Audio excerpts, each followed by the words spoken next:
Chapter 1. Rain. Aspects.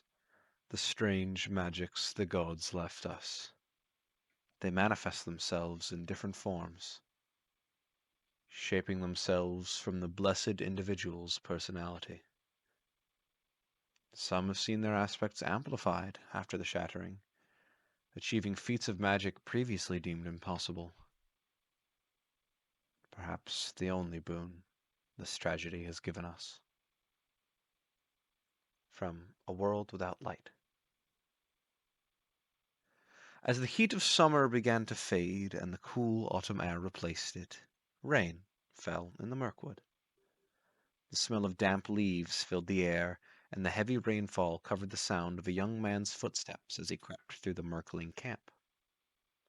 Exhausted from the effort it took not only to find the camp, but to sneak in, Arthur Pelor sat down in the mud behind the largest of 6 octagonal tents. The tents were clustered at the center of a walled wooden fort. He pushed his damp, brown hair from his face and leaned in towards the leather fabric of the tent, listening to the sounds from inside. On this sleepy, rainy afternoon, the Merklings were either out on the hunt or lazing about in their lodgings. Arthur heard little movement from inside, just the sound of light snoring and the squeak of swinging hammocks. Arthur shuffled around the side of the tent towards its opening, but stopped short, seeing the 2 small guards standing outside. The Merklings leaned on crude spears, their long, jagged green ears poking out from underneath metal helmets. The armor they wore didn't fit, like a child in hand-me-downs they've yet to fully grow into. Small horns lay at their sides, slick with mud and rain. Even though they looked half asleep, Arthur figured it wasn't worth the risk to try and get past them. So he returned to his spot in the mud and looked around for a way to see inside. The tent was raised on a wood platform, with the canopies being tied down from posts around the perimeter to hooks on the outer edge of the flooring. This left just enough room for Arthur to poke his head through and look inside. 3 hammocks hung between each of the 8 posts, including those that flanked the opening. A large round wood table sat in the center of the circle of hammocks, on which were all sorts of stolen goods, gold coins, trinkets, weapons, but most importantly to Arthur, medicine. A healer's kit, presumably plundered from some unfortunate traveling doctor, was what he came for, and sat right in the center of the table, far out of Arthur's reach. The gap under the tent wasn't large enough for Arthur to completely fit through, but he was able to wriggle his arm inside. Taking a deep breath in, Arthur focused on the bag of medicine. He could feel its weight, its size, and as he curled his fingers, he could feel the weight of the strap as if it were in his hand. This was the aspect of gravity, the magical trait Arthur had been born with. He raised his arm, and the bag's strap began to rise from the table. He changed the effect of gravity on the object, making its pull weak enough to allow it to float. It was as if he were lifting it, without any contact at all. Arthur was praying that the Merklings were paying no attention, else they'd see the faint purple energy that his aspect caused, swirling around the healer's kit, dancing around the strap, guiding its movement. He lifted the bag into the air, then changed the direction of its pull, so the bag fell towards him. But as it moved, its strap caught on a rickety wooden chair between the table and himself, and as the kit landed in his arms, it pulled back the chair, which caused it to crash onto the floor. Shit. Arthur cringed as the Merklings inside shot up from their hammocks. He recoiled, pulling himself and the bag out of the flap of the tent, locking eyes with one of the guards in the doorway as he left. The sound of a horn billowed from the tent as Arthur launched from the ground. Merklings poured out of the tents, and Arthur threw the strap around his shoulder, running towards the rear of the wall where he entered. The wall enclosing the camp was constructed of standing logs from the surrounding forest. One was rotted, Arthur had broken out a hole at the bottom, just big enough for him to squeeze through. But two Merkling guards now stood in the way of the opening, makeshift spears at the ready. He glanced about. The majority of the camp was on his heels, and he could not make it through that opening that fast. His eyes darted up the wall. He could make it. Sprinting forward, Arthur jumped, planting his foot square on the head of one of the Merklings. He launched off the helmet and shot just high enough to grab hold of the top of the wall. As he began to pull himself up, he felt a sharp, hot pain in his calf. Nearly slipping, he let out a stifled scream, and he looked down. One of the guards had sliced through the meat of his leg with a spear. He fought through the pain, hauling himself up onto the top of the wall. Lying on his back, Arthur clutched his leg. Blood soaked through his muddy pants, crimson bleeding through the dark brown. As he lifted his hand away from the wound, the rain washed the blood away. Catching his breath, Arthur looked down over the side. The Merklings were rushing for ladders. One was aiming his spear, ready to throw it.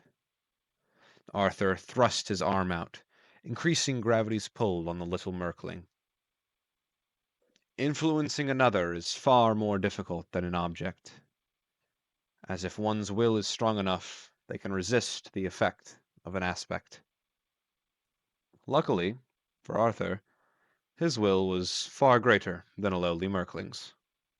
So, as if he were planting his own hand on the Merkling's chest, he shoved him to the ground. He tumbled backward, landing on his back in the mud, fighting with an invisible force to get back up. The other Merklings were getting closer with the ladder, so Arthur took a breath in, still pushing the pain out of his mind, and rolled over, falling from the wall.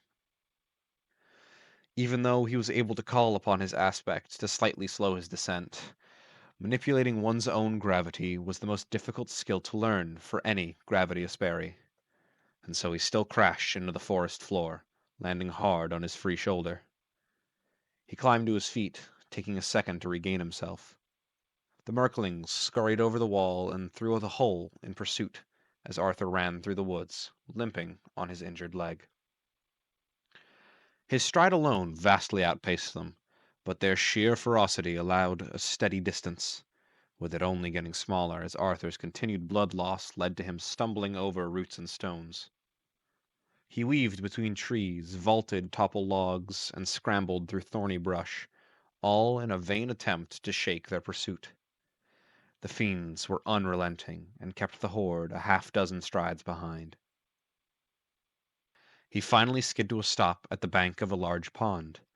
The ducks that lazed about in its waters flew off as the sound of many footsteps and the loud grumblings and yipping cries of the Merkling language grew closer. The pond was dozens of feet in diameter, and the water rippling as the rain drizzled over its surface. Reaching the other side spelled safety. Tied to a nearby willow tree was a small rowboat, old and rarely used. Arthur ran to the knot he tied and began fumbling with the rope in his wet hands. Merklings poured out of the forest around him. He kicked at those that came within reach, feeling their brittle, overgrown noses crack beneath his boot. But as a spear pierced his shoulder, he realized he didn't have enough time. So he grabbed a small whittling knife from its scabbard at his side and cut through the rope. He leapt into the boat, and as the Merklings splashed through the water, grabbing at the edge of the vessel, he forced the ship away from shore with one quick, magical yank. It skid across the water, with most of the Merklings that clung to the wood flying off into the pond. But one managed to hold on and climbed aboard. The Merkling wore the same unfitting stolen armor that the other guards did, but in addition to his spear, he held a small wooden buckler. He thrust his weapon at Arthur, who stepped out of the way of the strike, causing the boat to rock heavily to one side. This upset the Merkling's balance, and Arthur was able to disarm him, grabbing the spear from his small hands. He spun the weapon around, swinging the wood end at the Merkling's side, who was barely able to deflect the blows with his buckler. Arthur focused on the shield, and to open his foe up for an attack, he forced it downward, the Merkling's arm getting tugged with it. Arthur took his chance and swung the pole arm at the Merkling's temple. Crack! The wood broke as the Merkling tumbled sideways over the side of the rowboat and into the dark pond water. Those on the bank decided he wasn't worth the chase any longer and was beyond their reach, so they slunk back into the forest, and the boat drifted slowly towards the opposite shore. Arclight be praised, finally, Arthur exhaled as he plopped down in the boat. He tilted his head up toward the clouds. The rain fell on his face as he caught his breath. As the adrenaline died down, his injuries made themselves known once more. He winced as the pain returned, both from his leg and now his shoulder. Arthur shuffled through the healer's kit he'd obtained. Most of its contents were sound, with only one bottle of ointment having broken in the scuffle. He drew a brown bottle of wound cleaner and bandages from the bag. It stung as he applied the alcohol and wrapping to his gashes. He laid back once again and relaxed until the boat scraped off the bottom of the pond, touching down on the bank. He slowly rose to his feet and stepped out into the ankle-high water. He dragged the boat the rest of the way onto land and slung the healer's kit around his shoulder. Arthur then winded through the woods, following a well-walked footpath. He shut his eyes. The trail's layout was ingrained within his mind. Summers spent lazing in the trees. Hot days cooled in the pond's waters. It was his favorite place to get away. As Arthur passed by a decrepit tree whose trunk was drooped low, wallowing in its own despair, he snagged a leather pack from its higher branches. He knelt down and opened the bag, retrieving a twine-bound notebook and stashing the healer's kit inside. He hoisted the pack onto his back and unwrapped the notebook. He produced a wooden pencil from a side pouch in the bag and thumbed through the book. He flipped past sketches of local animals, plants, and people, and dozens of the Singularity, until he found an empty page. Letting his feet guide the way, Arthur added new sketches to the page, those of the Merklings and their camp. After half an hour of walking, Arthur finally left the Mirkwood. Sprawling all around him was the hilly countryside of Bryndar. The rain had stopped, and the clouds parted. The hills were bathed in the glow of the arc light high above, everything only as bright as a moonlit night. While the day paled in comparison to that of before the shattering, enough light was shown for life to continue. The moon began to show its face on the horizon, marking the soon coming of night. A few miles away to his right, he could see the glowing lights and towering concrete buildings of Blackwater. To his left, less than half a mile, was his hometown of Mirkel.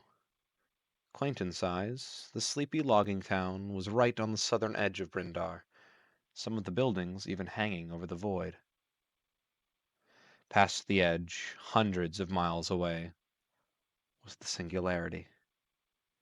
The sphere of energy warped the light around it, causing it to have a golden border. Wisps of smoke and magic danced around its surface. It was as dark as the deepest ocean trenches, its depths hidden from view. Trying to focus on it, to discern any tangible contents, was like trying to recall a fading childhood memory. Its strange beauty was haunting, and it drew Arthur's eye often, as it did now. He stared into its ethereal visage. It always filled him with something he couldn't describe. He could feel it in his heart. It stayed there, dense, unmoving, a stone in a river of emotion. He looked away as he came to the edge of town. Mirkel's homes were small in number, but quite roomy in size, each being 2 stories of lumber and stone. Candles and fireplaces flooded the streets with orange light that poured from the windows. Arthur walked through the center of town, an open square of smooth cobble, Mirkel's most important buildings forming its border.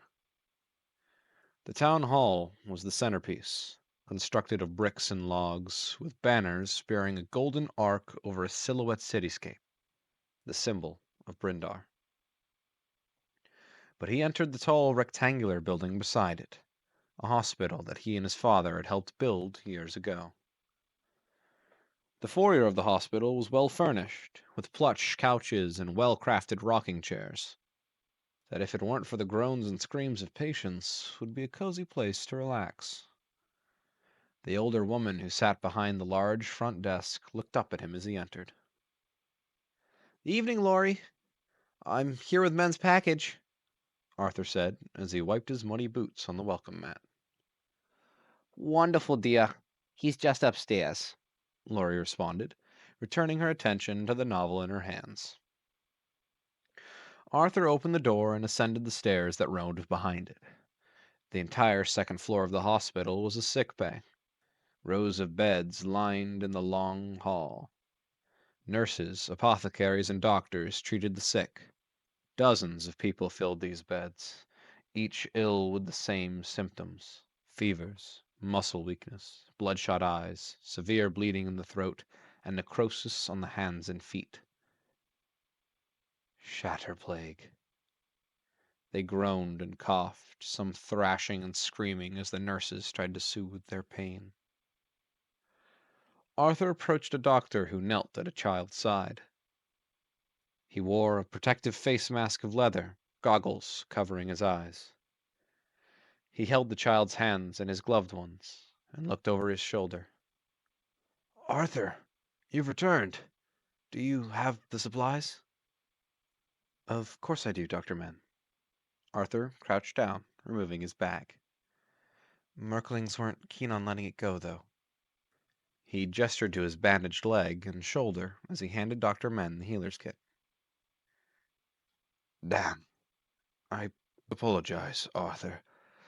I should have just gone on my own," he responded, replacing empty bottles on a nearby cart with the ones from the bag. "No, it's fine. These people need this medicine. My injuries are insignificant compared to their pain. Anything I can do to help them is worth it," Arthur assured him, pressing a cold towel against the kid's forehead. Dr. Men let out a chuckle and took over treating the child once more. "We're lucky to have such a noble Asperi such as yourself, Arthur." Arthur smiled and returned to his feet, slinging his pack over his shoulders again. "I have to get back home. It's Mom's anniversary. But if you need my help again, I'm around." "Okay. Have a good night, Arthur," he responded, looking up at him. "Once again, from everyone, thank you." Dr. Men had a grateful smile on his face. "And tell your father I send my condolences." "Of course. Thank you, Men." Arthur descended down the stairs and stepped outside. His house was only 3 streets over from the town center. His was slightly larger than the ones around it. A taller attic, a larger floor plan, with its chimney funneling smoke into the sky. The door was unlocked, and Arthur stepped into the small foyer.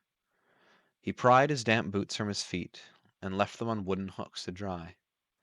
The house smelled of incense and bread. Arthur came out into the living room. 2 leather couches sat facing a great fire, and the back of the room opened up into the dining area, which itself connected to the kitchen. Arthur peered around the corner and saw his father, a bear of a man.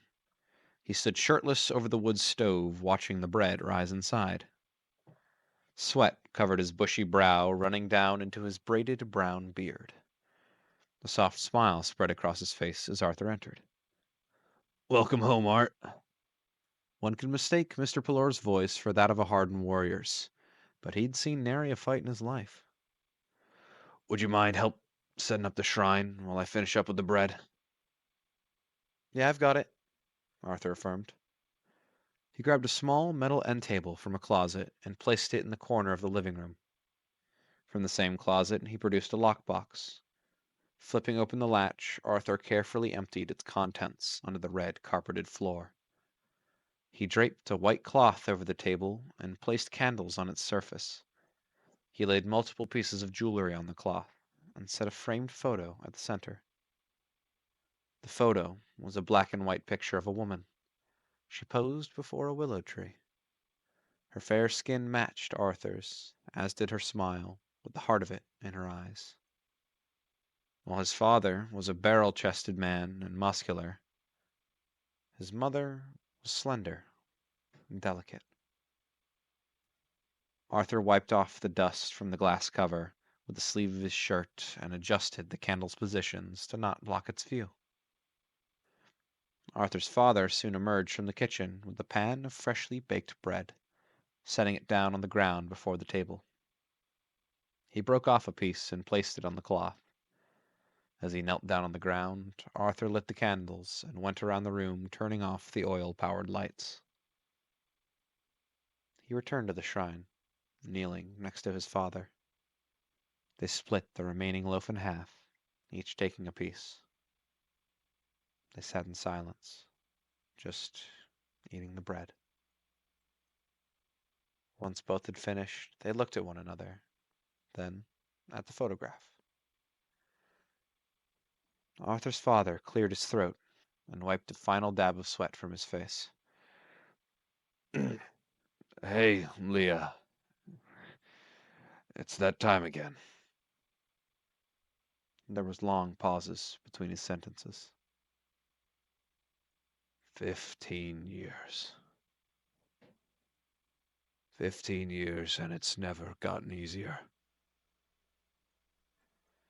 I miss you every day.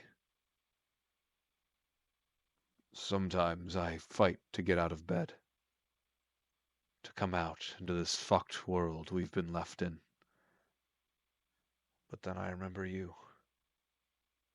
Your soft smile, your gentle touch, and your memory has kept me going. I joined the town council last month, trying to keep this place together and in shape, trying to bring it into something you would have been proud of.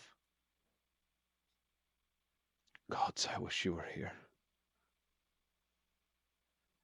But I know you didn't want us to go the rest of our lives hollow. He took a deep breath. So, for you, my love, I keep on. Arthur blinked away the startings of tears in his eyes, choking down a stinging in his throat. Hi, Mom. Like Dad said, it's been tough. But I've done so much to live up to what I think you would have wanted from me. Just today, I risked my skin to get medicine for those in the hospital. Arthur's dad placed his large hand on his son's back. Sometimes I have to watch as the victims sick with shatter plague wither away, or as they walk past me on the way to Plagueman's Point. I want to call out to them. I want to stop them, but I realize they've come to peace with their death.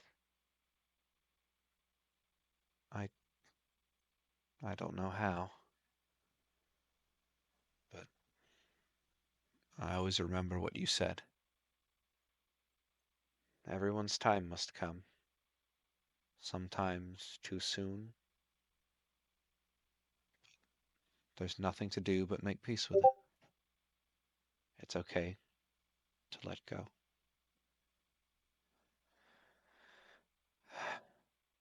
I wouldn't be who I am if not for you. Thank you for everything you were and still are to me. Both men sat in silence, letting their grief be overtaken by peace. The only sounds were the flickering of the candles in the fireplace. Arthur's father stood up first, leaning down towards the table. See you next year, my beloved Leah. He blew out half the candles. Arthur followed suit. Bye, Mom. I love you. He too stood and blew out the remaining flame. Arthur embraced his father, clinging tightly to his chest. I love you, Dad. Mr. Pelor placed his hand on the back of his son's head. I love you too, Art. They held each other for a few moments before separating, both with tear streaks lining their face. Mr. Pelor wiped the wet away and took one last deep breath. All right, Art. There's a town meeting tonight, so I won't be home till late. He threw on a well-worn shirt and slipped into a brown trench coat. You can leave the shrine as it is. I'll take care of it when I get home. And you're free to come watch if you'd like, but I can't promise tonight's meeting will be any interesting. Arthur chuckled at his father's proposal. I'm good, Dad. Those meetings are mind-numbing. I'm gonna check out early. Today's wiped me out. Well, suit yourself, bud, he shrugged. Night, Art. I'll see you in the morning. Mr. Pelor ducked down and stepped out the front door. The house was now quiet, the crackling of the dying hearth succumbing to the silence as well. Arthur took a last look at the photo of his mom and ascended the stairs.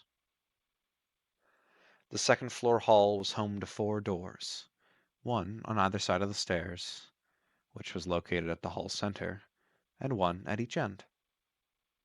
A blue and gold carpet stretched across the entire hall, its elegant craftsmanship his mother's doing. Arthur's made his way to the hall's end, all the way at the right side, entering the room at its head. Arthur's wood-paneled bedroom was quaint compared to some of the other rooms in the house. A bed, barely large enough to fit him, sat in the corner, its sheets messy and unkempt. A tall window stood opposite the door, giving a dark view of the street below. Night had fallen, and the moon had risen between the planet and the arc light, blocking the little light that they still had.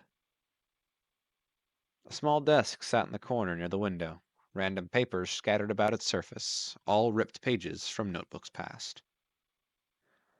Arthur flopped down on his bed, muscles exhausted from the events of the afternoon, and heart tired from grief.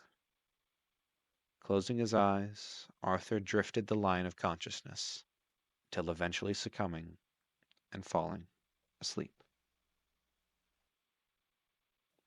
He didn't know what time it was, or how long he'd even slept, but still he leapt from his bed at the sounds of anguished screams coming from outside. Panic raced through his mind as he scrambled to the window, heart racing with shock, and he looked out onto the streets of Mirkel and saw nothing but fire.